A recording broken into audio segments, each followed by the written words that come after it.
tell along with me. ನನ್ನೊಂದಿಗೆ ಹೇಳ್ರಿ, Lord, from today ಕರ್ತನೆ ಈ ದಿನದಿಂದ I will live in the real presence of the Lord. ನಾನು ನಿಜವಾದ ದೈವ ಪ್ರಸನ್ನತೆಯಲ್ಲಿ ನಾನು ಜೀವಿಸ್ತೇನೆ.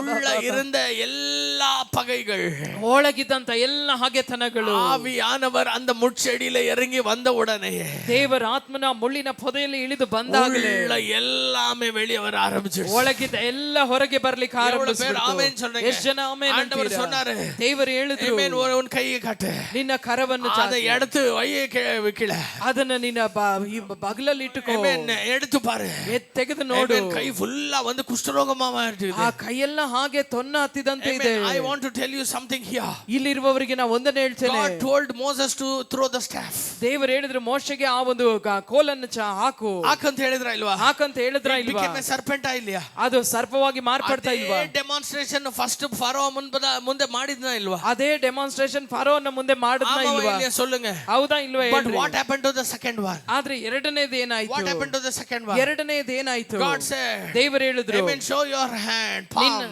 ನಿನ್ನ ಕೈಯನ್ನು ತೋರಿಸು, keep it under your arm, ನಿನ್ನ ಒಂದು ಭುಜ ಕೈಯನ್ನು ಬಗಲಲ್ಲಿ ಇಡು, amen, remove it, ಅದನ್ನ ತೆಗೆ, amen, see that, ಅದನ್ನ ನೋಡು, it was white like a snow, ಅದು ಬೆಳ್ಳಗಾಗಿದೆ, ಸೊನ್ನೆ ಹಿಡಿದಂತೆ, full of leprosy, ಅದು ಹಾಗೆ ಕುಷ್ಠರೋಗದಂತಿದೆ. God said, keep it inside. ದೇವರು ಹೇಳ್ತಾರೆ, ಮತ್ತೆ ಅದನ್ನ ಬಗಲಲ್ಲಿ ಇಡು, now remove it, ಈಗ ಅದನ್ನ ತೆಗೆ. it was normal, ಅದು ಸಾಧಾರಣವಾಗಿ ಮಾರ್ಪಟ್ಟಿದೆ. but why did God do that? ಯಾಕೆ ದೇವರು ಅದನ್ನ ಮಾಡಿದ್ರು? where did God use that technique? ಈ ಟೆಕ್ನಿಕ್ ಅನ್ನ ದೇವರು ಎಲ್ಲಿ ಉಪಯೋಗಿಸಿದ್ರು? Did God forget to do that or did Moses forget to do that? ದೇವರು ಅದನ್ನ ಮಾಡ್ಲಿಕ್ಕೆ ಮರೆತು ಬಿಟ್ರಾ, ಇಲ್ಲ ಮೋಶೆ ಅದನ್ನ ಮಾಡ್ಲಿಕ್ಕೆ ಮರೆತು ಹೋದ್ರಾ? No.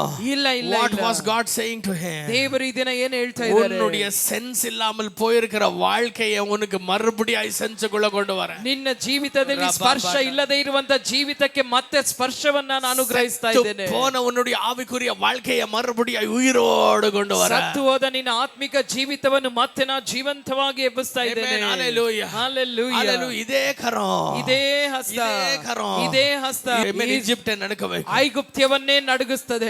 Why God did that? ದೇವರು ಯಾಕೆ ಅದನ್ನು ಮಾಡಿದ್ರು? God did that? ಯಾಕೆ ದೇವರು ಅದನ್ನು ಮಾಡಿದ್ರು? So that he will use this same dead life, use this same useless life as a power of God. ದೇವರು ಸತ್ತು ಹೋದಂತ ಉಪಯೋಗಕ್ಕೆ ಬರದೇ ಇರುವಂತ ಈ ಜೀವಿತವನ್ನೇ ತನ್ನ ಬಲವನ್ನು ಪ್ರಕಟಪಡಿಸುವುದಕ್ಕಾಗಿ ಆತನು ಕೈಯ ಉಳ್ಳ ಕೈಯನ್ನು ಬಗಲಲ್ಲಿಡು, ತೆಗೆದು ತೋರಿಸು, இதுதான் உன் வாழ்க்கை, ಇದೇ ನಿನ್ ಜೀವನ, இதுதான் உன் வாழ்க்கை, ಇದೇ ನಿನ್ ಜೀವನ, ಮತ್ತೆ ಇಡು, ಎಡಿಪ, ಮತ್ತೆ ತೆಗಿ, இதுதான் என் கரமாய் நான் மாத்த போறேன், ಇದನ್ನೇ ನನ್ನ ಕರವಾಗಿ ನಾ ಮಾರ್ಪಡಿಸಲಿದ್ದೇನೆ, ಕರಮ ಮಾತ போறேன், ನಿನ್ನ ನನ್ನ ಹಸ್ತವಾಗಿ ನಾ ಮಾರ್ಪಡಿಸಲಿದ್ದೇನೆ. ಆಮೆನ್ சொல்றீங்க? ಎಷ್ಟು ಜನ ಆಮೆನ್ ಅಂತೀರಾ? Hallelujah. Hallelujah. Amen. Really Moses, amen, depended on amen, anything, presence of God? ನಿಜವಾಗಲೂ ಮೋಶೆ ದೇವ ಪ್ರಸನ್ನತೆಯ ಮೇಲೆಯೇ ಆತುಕೊಂಡಿದ್ರ? ಬೇರೆ ಎದುವೇ ಇಲ್ಲಾ, ಬೇರೆ ಏನು ಇಲ್ವಾ? ಆಮಂಗ. ಹೌದು ರೀ. Bible says, ಸತ್ಯವೇದ ಹೇಳ್ತದೆ, God says, ದೇವರು ಹೇಳಿದ್ರು, I will send my angel before you. ನಿನ್ನ ಮುಂದೆ ನನ್ನ ದೂತನನ್ನು ನಾನು ಕಳಿಸಿಕೊಡ್ತೇನೆ. What did Moses say? ಅದಕ್ಕೆ ಮೋಶೆ ಏನು ಹೇಳಿದ್ರು? பிரசன்னம் கூட வராமல் போனா, ನಿನ್ನ ಪ್ರಸನ್ನತೆ ನನ್ನೊಂದಿಗೆ ಬರದೇ ಹೋದ್ರೆ ஒரு படியும் அன்னிக்கும் நான் வச்சிருக்க மாட்டேன், இனிமேலையும் நான் வைக்க மாட்டேன். ಆವತ್ತು ನಾನು ಒಂದು ಹೆಜ್ಜೆ ಇಡ್ತಾ ಇರಲಿಲ್ಲ, ಇವತ್ತಿಗೂ ಕೂಡ ನಾನು ಒಂದು ಹೆಜ್ಜೆನ ಮುಂದಿಡಲ್ಲ. What is the difference? Angelic presence go, God's presence go.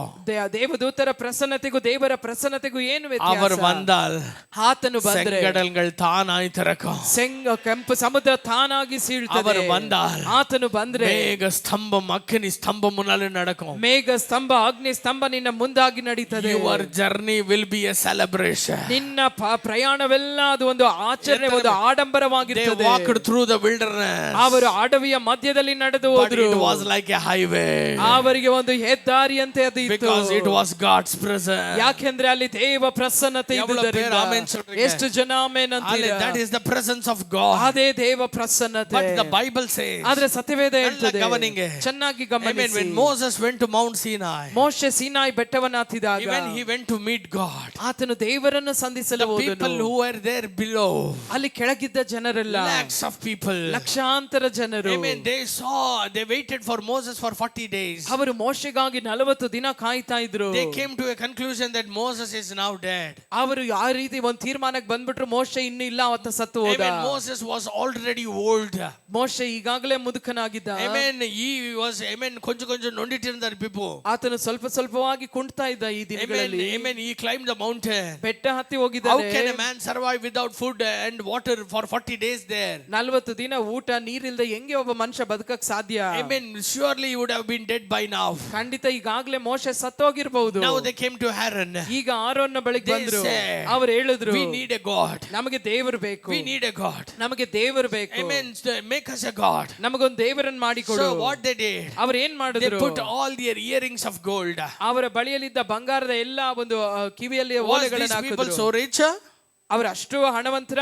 ಇವರೆಲ್ಲ ಹಣವಂತರ, ಇವರೆಲ್ಲ ಐಶ್ವರ್ಯವಂತರ? ಇಲ್ಲ ರೀ, ಇವರೆಲ್ಲ ಗುಲಾಮರಾಗಿದ್ರು. ಇವರೆಲ್ಲ ಅಲ್ಲಿ ಗುಲಾಮದಲ್ಲಿದ್ದವರು. ಬರ್ಬೇಕಾದ್ರೆ ರಾತ್ರಿಯಲ್ಲಿ ಎಲ್ಲ ಇಸ್ಕೊಂಡ್ರು ನೋಡ್ರಿ ಅಕ್ಕಪಕ್ಕಲ್ಲ. ಬರ್ಬೇಕಾದ್ರೆ ರಾತ್ರಿಯಲ್ಲಿ ಎಲ್ಲ ಅಕ್ಕಪಕ್ಕದವ್ರ ಹತ್ರ ಎಲ್ಲ ಇಸ್ಕೊಂಡ್ರು ನೋಡಿ. ಜನರಸ್ಲಿ ಗೇವ್. ಅವರು ಕೂಡ ಧಾರಾಳವಾಗಿ ಕೊಟ್ಬಿಟ್ರು. ಅಂದ ಗೋಲ್ಡ್ ಎಲ್ಲ ಎಡ್ತಿಟ್ಟು ಅಂತೆ. ಆ ಬಂಗಾರ ಎಲ್ಲ ತಕೊಂಡು ಬಂದು. Amen. They all put their earrings and made a calf. ಅವರು ತಮ್ಮ ಒಂದು ಕಿವಿಯ ಓಲೆಗಳೆಲ್ಲ ಹಾಕಿ ಒಂದು ಬಸವನನ್ನ ಮಾಡಿದ್ರು.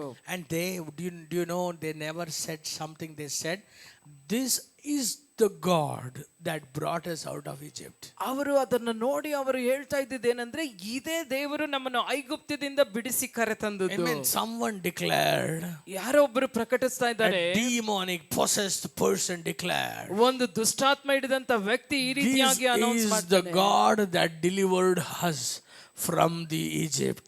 ಇದೇ ದೇವರು ನಮ್ಮನ್ನು ಐಗುಪ್ತದಿಂದ ಬಿಡಿಸಿ ಕರೆತಂದದ್ದು. அப்படி என்றால், ಹಾಗೆ ಅಂದ್ರೆ செங்கடலை பிளந்தது, ಕೆಂಪು ಸಮುದ್ರವನ್ನು ಇಬ್ಬಾಗ ಮಾಡಿದ್ದು, 10 ಆಮೆನ್ ಅಳಿವುகளை கொண்டு வந்தது, ಐಗುಪ್ತದಲ್ಲಿ 10 ಒಂದು ಅಳಿವನ್ನು ತಂದದ್ದು, மாராவை மதுரமாக்குனது, ಮಾರವನ್ನು ಮಧುರವಾಗಿ ಮಾರ್ಪಡಿಸಿದ್ದು, ಆಮೆನ್ கண்மலையிலிருந்து தண்ணீரை கொண்டு வந்தது, ಬಂಡೆಯಿಂದ ನೀರನ್ನು ಸುರಿಸಿದ್ದು, ಇದು ಎಲ್ಲமே இதுதான். ಇದೆಲ್ಲ ಮಾಡಿದ್ದು ಇದೇ. They started to celebrate. ಅವರೆಲ್ಲ ಸಂಭ್ರಮಿಸ್ತಾ ಇದ್ದಾರೆ. They started to get intoxicated. ಅವರು ಹಾಗೆ ಅದರಲ್ಲಿ ಅಮಲೇರಿದವರಾಗಿದ್ದಾರೆ. They started to drink. ಅವರು ಕುಡಿದು ಮತ್ತೇರಿದ್ದಾರೆ. Amen. They started to dance. ಅವರು ನಾಟ್ಯ ಮಾಡ್ತಾ ಇದ್ದಾರೆ. Amen. I tell you, ನಾನು ನಿಮಗೆ ಹೇಳ್ತೇನೆ, ನಾನು சொல்றதನ್ನ ಗಮನಿಸಿ. ನಾನು ಹೇಳೋದನ್ನ ಚೆನ್ನಾಗಿ ಗಮನಿಸಿ. They created a false presence. ಅವರು ತಪ್ಪಾದ ಸುಳ್ಳಾದ ಒಂದು ಪ್ರಸನ್ನತೆಯನ್ನು ಉಂಟು ಮಾಡ್ತಾ ಇದ್ದಾರೆ. ನಾನು ಹೇಳೋದು ನಿಮಗೆ ಅರ್ಥವಾಗ್ತಿದೆಯಾ?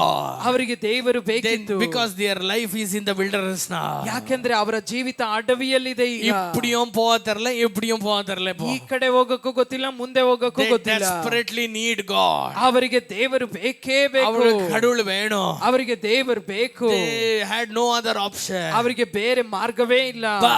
ಆದ್ರೆ they did the wrong thing. ಆ ತಪ್ಪಾದ ಕಾರ್ಯ ಮಾಡ್ತಾ ಇದ್ದಾರೆ. They created something called as God's presence. ಅವರು ದೇವ ಪ್ರಸನ್ನತೆ ಅನ್ನುವಂತ ಒಂದನ್ನು ತಾವಾಗಿಯೇ ಉಂಟು ಮಾಡ್ತಾ ಇದ್ದಾರೆ.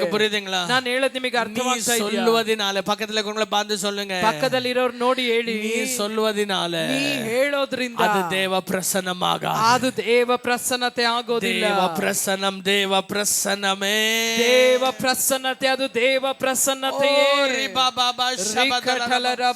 What is the real presence on the mountain? ಬೆಟ್ಟದ ಮೇಲೆ ನಿಜವಾದ ದೇವ ಪ್ರಸನ್ನತೆ ಏನು? The fire of God came down. ದೇವರ ಬೆಂಕಿ ಇಳಿಯಲ್ಪಡ್ತು. What is the real presence? ನಿಜವಾದ ಪ್ರಸನ್ನತೆ ಅಂದ್ರೆ ಏನು? The finger of the Lord is writing the 10 commandments. ದೇವರ ಹಸ್ತವೇ 10 ಆಜ್ಞೆಗಳನ್ನು ಅದು ಬರಿತಾ ಇದೆ. ಮೇಲಿಂದ ಅಗ್ನಿ, ಮೇಲಿಂದ ಒಂದು ಬೆಂಕಿ, ನೇರ ಕಲ್ಲು ಮೇಲೆ ಒಂದು ನೇರಾಗಿ ಆ ಒಂದು ಕಲ್ಲಿನ ಮೇಲೆ ಬಂದು ಹಾಗೆ ಬರಿತಾ ಇದೆ. Thou shalt worship the Lord God alone. ನೀನು ನಿನ್ನ ದೇವರಾದ ಕರ್ತನೊಬ್ಬನನ್ನೇ ಆರಾಧಿಸಬೇಕು. Hallelujah. Hallelujah. Hallelujah. Hallelujah.